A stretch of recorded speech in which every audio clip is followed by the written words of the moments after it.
अगली खबर का रुख करेंगे। जबलपुर में आज 58 कोरोना पॉजिटिव मरीज सामने आए हैं और अब जिले में शनिवार और रविवार को रहेगा लॉकडाउन। कलेक्टर भरत यादव ने दी जानकारी, जरूरत पड़ी तो 15 दिनों का होगा टोटल लॉकडाउन। जबलपुर में आज 58 कोरोना पॉजिटिव मामले सामने आए हैं। बड़ी खबर जबलपुर से, और ये पहली बार है जब संस्कारधानी में एक साथ 58 नए मामले सामने आए हैं और इसके चलते कलेक्टर ने यहां पर भरत यादव ने जानकारी दी है कि अब जरूरत पड़ेगी तो 15 दिन का लॉकडाउन तो करेंगे ही, लेकिन अभी शनिवार और रविवार का लॉकडाउन किया जाएगा। ये मांग आ रही है कि लॉकडाउन होना चाहिए, एक 10 दिन का, 15 दिन का। अभी जैसे कि तय हुआ था कि शनिवार रविवार का लॉकडाउन रहेगा, तो उस पर भी हम लोग गंभीरता से सोच रहे हैं और लोगों को भी सोचना चाहिए कि क्यों उसकी ज़रूरत पड़ रही है। कहीं ना कहीं हम लोगों की कमी है, उसी वजह से लॉकडाउन की ज़रूरत पड़ रही है। कहीं ना कहीं हम सब लोग प्रोटोकॉल का पालन नहीं कर रहे हैं, संक्रमण को बढ़ावा दे रहे हैं, सुरक्षा के नियमों का, निर्देशों का पालन नहीं कर रहे हैं, इसलिए लॉकडाउन की ज़रूरत पड़ रही है। तो देखिए, इस तरीके से जो मामले वो लगातार बढ़ रहे हैं। तो वहीं अगली खबर का हम रुख करेंगे, जहां पर लगातार कोरोना के मामले सामने आए हैं रायपुर में भी, और अब कोरोना ब्लास्ट में 24 घंटे में 163 नए मरीज मिले हैं। रायपुर से सबसे ज्यादा 77 मामले रायपुर में ही सामने आए हैं। प्रदेश में एक्टिव मरीजों की संख्या हुई 1212, कुल पीड़ितों की संख्या हुई 4556। अब तक 3354 मरीज डिस्चार्ज हुए हैं। कोरोना से 20 लोगों की यहां पर मौत हुई है। तो इस तरीके से लगातार जो मामले हैं वो बढ़ रहे हैं रायपुर में भी।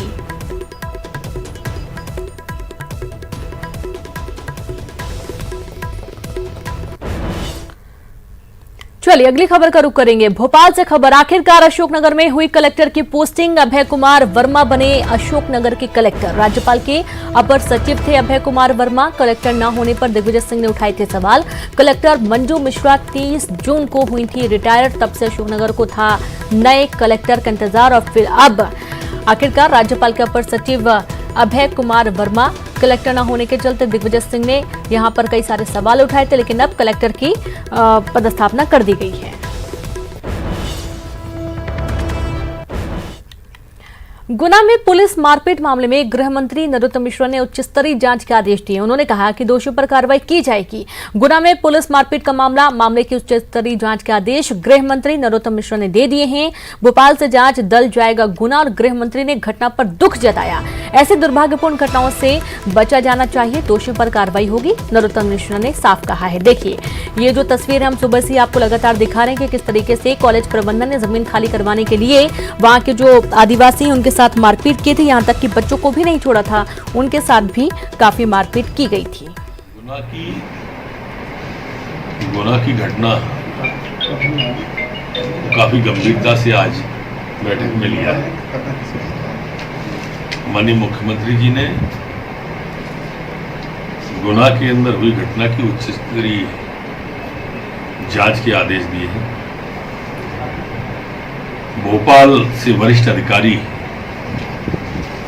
घटनास्थल पर तत्काल जाएंगे और घटना क्यों हुई, क्या परिस्थिति थी, क्या कारण थे, कौन दोषी है और दोषी पर क्या कार्रवाई हो, इसकी रिपोर्ट तत्काल देने को कहा है। भोपाल से एजेके के अधिकारी वहां रवाना होंगे। गुना की तो देखिए, जो तस्वीर है हम लगातार आपको सुबह से दिखा रहे हैं कि किस तरीके से कॉलेज प्रबंधन के जमीन को खाली करवाने को लेकर मारपीट की गई थी। जाहिर सी बात है, पिछले लंबे वक्त से ये लोग यहाँ पर रह रहे हैं, तो घर खाली करने में बहुत दिक्कत होती है।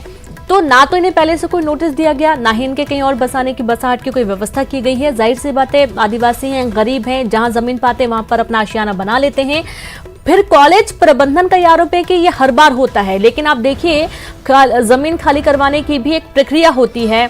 गरीबों की सरकार कहा जाता है, तो उसके चलते कार्रवाई भी होनी चाहिए, उसी के हिसाब से पूरी प्रक्रिया को पालन करना चाहिए। लेकिन पुलिस वाले यहाँ पर जिस तरीके से डंडा बरसा रहे हैं, एक व्यक्ति को तो अधमरा भी कर दिया गया। संवाददाता शरद जुड़ गए हैं। शरद, गुना जो मामला सामने आया था, आदिवासियों के साथ जो मारपीट की गई थी, गृह मंत्री नरोत्तम मिश्रा ने उस पर खुद संज्ञान लिया है, किस तरीके से अब पूरी कार्रवाई होगी? शरद, अब इनको देखिए, आपने सही कहा है। जिस तरीके से जो वीडियो वायरल हुआ था और उसमें देख रहा है कि किस तरीके से एक बताया जाता थे,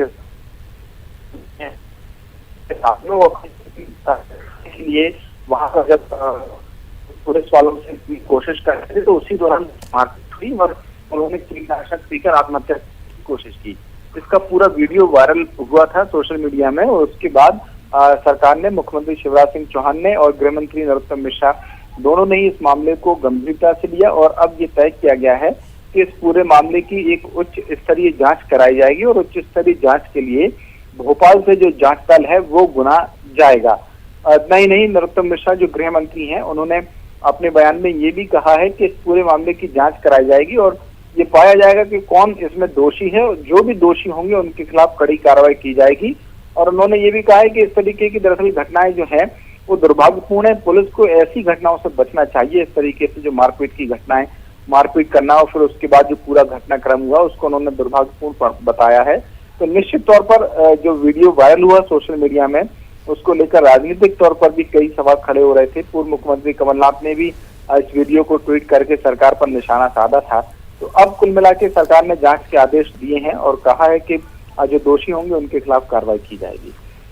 जी बिल्कुल, शुक्रिया शरद तमाम जानकारी के लिए। तो गृह मंत्री नरोत्तम मिश्रा ने खुद इस पूरे मामले पर संज्ञान लिया है और अब दोषियों के खिलाफ कार्रवाई का भी भरोसा दिया गया है।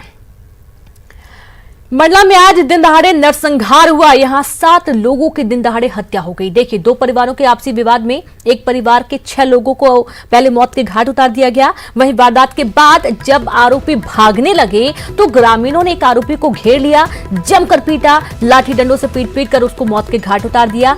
एक आरोपी को पुलिस के हवाले किया गया।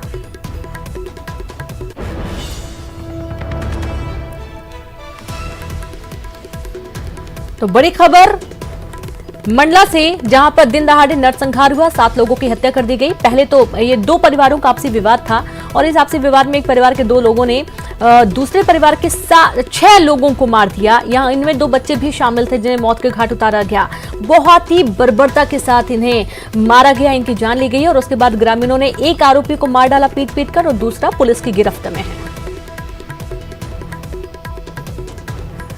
दमोह के नोहटा थाना इलाके के सिमरी गांव में पारिवारिक विवाद में जमकर मारपीट हुई। वायरल हो रहे वीडियो में देख सकते हैं कि कैसे कुछ लोग महिला की पिटाई कर रहे हैं। वहीं महिला की पिटाई के दौरान लोग तमाशबीन बनकर देख रहे हैं।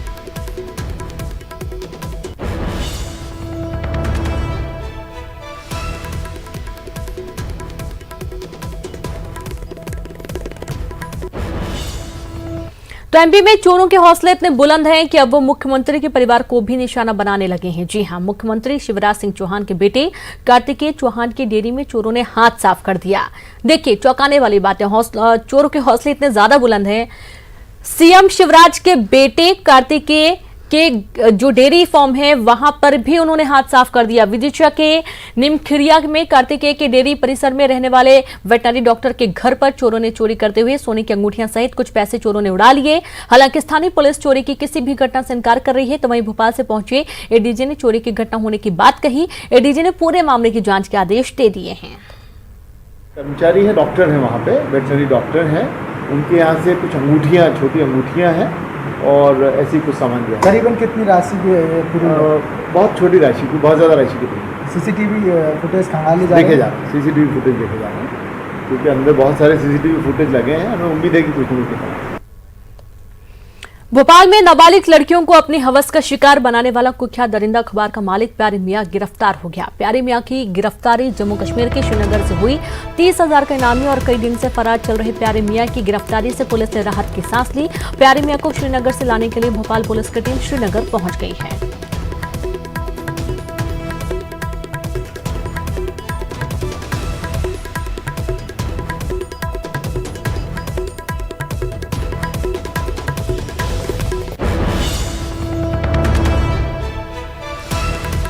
तो रेप का आरोपी प्यारे मियां गिरफ्तार हो चुका है। मासूमों के दरिंदे प्यारे मियां की किस तरह से हुई गिरफ्तारी और आगे पुलिस उस पर क्या एक्शन लेगी, इससे लेकर भोपाल के डीआईजी उपेंद्र जैन से बात की हमारे संवाददाता मनोज राठौड़ ने।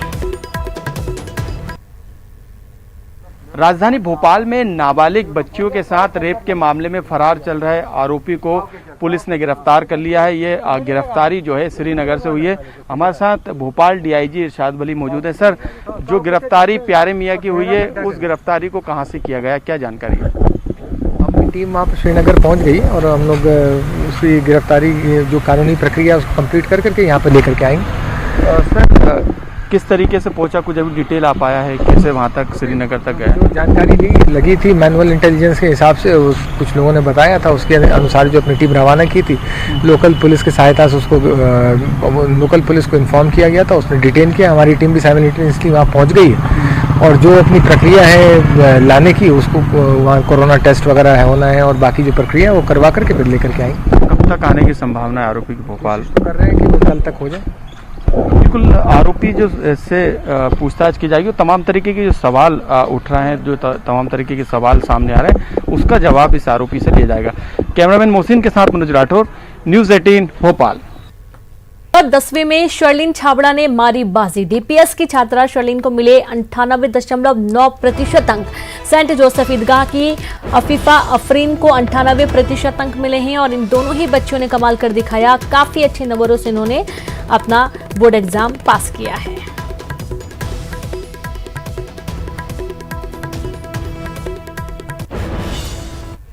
मुख्यमंत्री शिवराज सिंह चौहान के साले और कांग्रेस नेता संजय को पार्टी ने बड़ी जिम्मेदारी दी है। मसानी को कांग्रेस ने उपाध्यक्ष बनाया है और साथ ही पार्टी ने उन्हें उपचुनाव में प्रचार प्रसार का भी जिम्मेदारी दी गई है।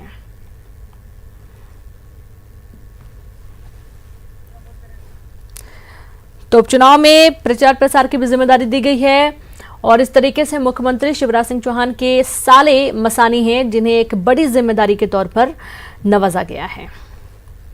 शिवराज मंत्रिमंडल पर कमलनाथ की शैडो कैबिनेट नजर रखेगी। जी हां, बीते 4 महीने से पेंडिंग फाइलों पर होने वाले फैसलों पर नजर रखी जाएगी और साथ ही नए मंत्रियों के कामकाज पर भी शैडो कैबिनेट निगाह रखेगी। वहीं पूर्व मंत्री जीतू पटवारी ने चुनाव आयोग से जल्द उपचुनाव कराने की मांग की है।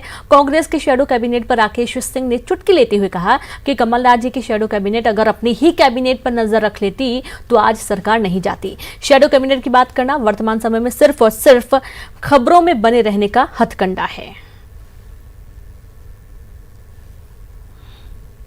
जो सरकार भ्रष्टाचार की नींव पे बनी हो, जो सरकार षड्यंत्र की नींव पे बनी हो, जो सरकार मलाईदार विभागों को बांटने के लिए लड़ के बनी हो, उस पर निगाह रखना एक सच्चे विपक्ष का दायित्व है। इससे ज़्यादा हास्यास्पद बात और क्या हो सकती है?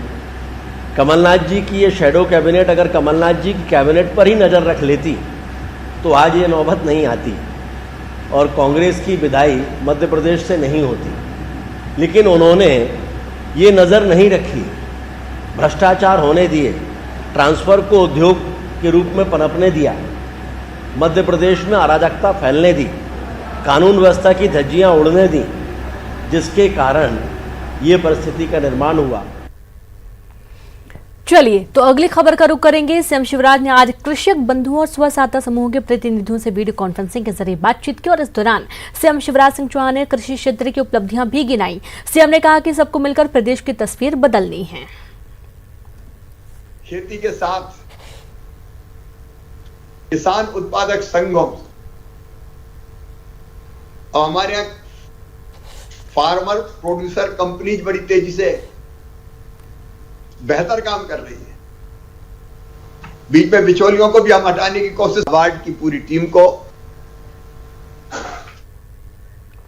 इंदौर से खबर, सार्वजनिक स्थानों पर धार्मिक आयोजन पर रोक, मूर्ति लगाने और झांकी आयोजन पर रोक, शादी शवयात्रा उठवाने में सिर्फ 20 लोग ही होंगे शामिल। जन्मदिन 10 लोगों के साथ घर पर मना सकेंगे। Jail road, Sindhi colony market 18 जुलाई तक बंद। जोन 1 और 2 के मार्केट लेफ्ट राइट फॉर्मूले से खुलेंगे। शहर से लगे 29 गांवों के मार्केट अब पूरे खुल सकेंगे। कलेक्टर ने आदेश जारी कर दिए हैं।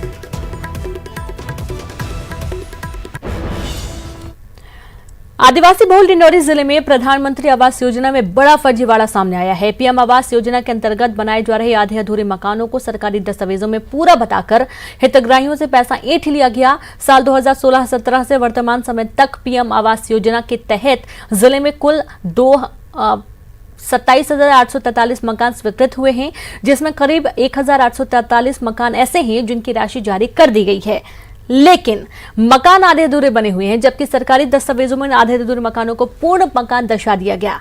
फर्जीवाड़ा सामने आने के बाद अधिकारी कैमरे के सामने कुछ भी कहने से बच रहे हैं। वहीं जनप्रतिनिधि भी इस मामले में पल्ला झाड़ते हुए नजर आए हैं। सर, हमारे पति के हाथ से पैसा निकलवाए कि बिल्कुल लगे ठेकेदार घर नहीं बन पावे हमारा। कौन बनवा रहा था, कौन आया था पैसा निकलवाने यहाँ? मिनी दास। ठेकेदार? हाँ ठेकेदार वही है ठेका ऐसे। कब बोले रहे, कब बोल के पैसा ले रहा है कि बनवा दूं पूरा? बनवा दे कहा। तब शुरू में तो वह बड़े शेरे झरवारी सचिव निकल आए से। हाँ। प्लेन के 40,000। हाँ। 3 साल है गए पैसा दे है नहीं बना हुआ। किसको दिए थे पैसा? ठेकेदार को। कौन है ठेकेदार? नीमिदास सचिव। पूरा 18-19 तक पूरे जिले में लगभग 27,000 के आसपास आवास आए हैं, जिसमें जो आंकड़ा मुझे जिला पंचायत के द्वारा मिला है उसमें 26,000 लगभग आवास पूर्ण बताए जा रहे हैं, किंतु अभी भी क्षेत्र में जाने पर ये पता चल रहा है कि बहुत सारे आवास अपूर्ण हैं। बिल्कुल सही जानकारी, शिकायत मेरे जानकारी में है और मैंने अनेकों बार अधिकारियों से कहा है और आज भी मैंने कलेक्टर से इस विषय को लेकर के बात किया है कि गरीब लोगों के लिए स्वीकृत आवास का निर्माण हो। नहीं, देखिए मुझे लगता है कि अधिकांश मकान बने हैं, कुछ मकान रह गए हैं पर उनको पूर्णता की स्थिति में ले जाएंगे। कई परिस्थितियां हैं, कहीं रेत का भी कुछ विषय आए होंगे, कुछ ये भी समस्या इस प्रकार के विषय। चलिए, रिलायंस इंडस्ट्रीज लिमिटेड की सालाना आम बैठक में चेयरमैन मुकेश अंबानी ने जियो 5G सॉल्यूशन लॉन्च किया है, जो पीएम मोदी के डिजिटल भारत के सपने के लिए मील का पत्थर साबित होगा। Friends, I have great pride in announcing Reliance industries limited की 43वीं सालाना आम बैठक में चेयरमैन मुकेश अंबानी ने 5G के ट्रायल, 5G सर्विस और 5G सॉल्यूशन की घोषणा की। इस मौके पर 5G सॉल्यूशन क्लास भी लॉन्च किया गया। इन सब के बारे में आकाश अंबानी और ईशा अंबानी ने विस्तार से बताया। You can also have design discussions and deliberations by sharing 3D assets and holograms with your colleagues. इस मौके पर RIL चेयरमैन मुकेश अंबानी ने जियो 5G सॉल्यूशन को पीएम मोदी को समर्पित किया और कहा कि ये आत्मनिर्भर भारत की दिशा में बढ़ाया गया एक और कदम है। भारत में स्टार्टअप के लिए जियो बेहतर विकल्प है। जियो 5G ट्रायल के लिए तैयार है। जियो प्लस में यूजर्स को डिजिटल दुनिया का बेहतर अनुभव होगा। 5G ग्लास वर्चुअल मीटिंग के लिए बेमिसाल विकल्प बनेगा। शिक्षा, स्वास्थ्य के अलावा कई सेक्टर में जियो के प्लेटफॉर्म और एप्स कारगर साबित होंगे। 5G सॉल्यूशन पीएम मोदी के विजन को समर्पित है। गूगल भी 33,733 करोड़ रुपए का निवेश करने वाला है। गूगल और जियो मिलकर सस्ता 5G एंड्रॉयड फोन बनाएंगे। जियो फाइबर से 10 लाख घर जुड़े हैं। जियो मीट अनलिमिटेड कॉन्फ्रेंसिंग सर्विस है। देश में 2G सर्विस को खत्म करने का काम होगा। I have great pride in announcing that Jio has designed and developed a complete 5G solution from scratch. This will enable us to launch a world-class 5G service in India using 100% homegrown technology and solution. 5G technology is all set. Mukesh Ambani ने कहा कि Bharat 5G युग के दरवाजे पर खड़ा है। ऐसे में जियो का लक्ष्य 35 करोड़ भारतीयों को सस्ते स्मार्टफोन मुहैया कराना है और अगले 3 सालों में जियो आधा अरब मोबाइल कस्टमर जोड़ेगा। Bureau report, news 18 network. और इसी के साथ इस बुलेटिन में